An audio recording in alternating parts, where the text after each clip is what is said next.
India was once called as the golden bird, Sone Ki Chidiya, because of its incredible wealth, prosperity, and rich culture.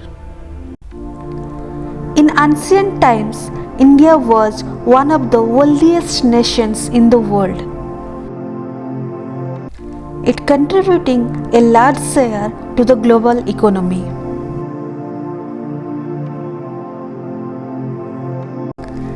India had an abundance of gold, diamonds, spices, and textiles.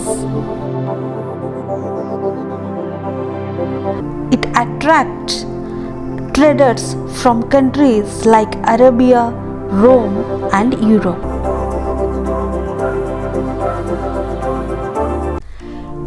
India was a key player in global trade, with routes like the Silk Road and busy ports such as Lothal in Gujarat.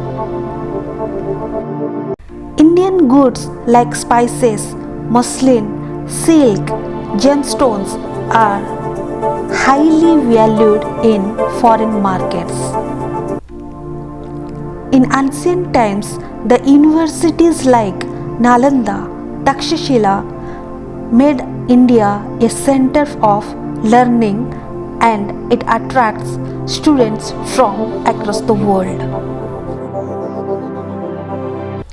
India introduced yoga, Ayurveda, and religions like Hinduism, Buddhism, Jainism, Sikhism to the world.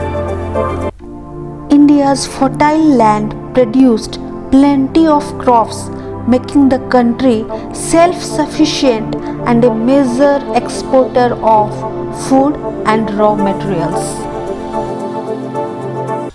The magnificent temples, forts, and palaces showcased India's artistic skill and wealth.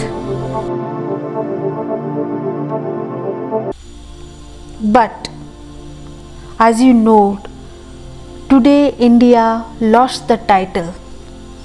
There are some reasons, like India's wealth was looted during invasion, example by the Mughals and British colonization. The Industrial Revolution in Europe also shifted global trade, reducing India's dominance. Today, Golden Bird reminds us India's glorious past and inspires efforts to reclaim its global significance.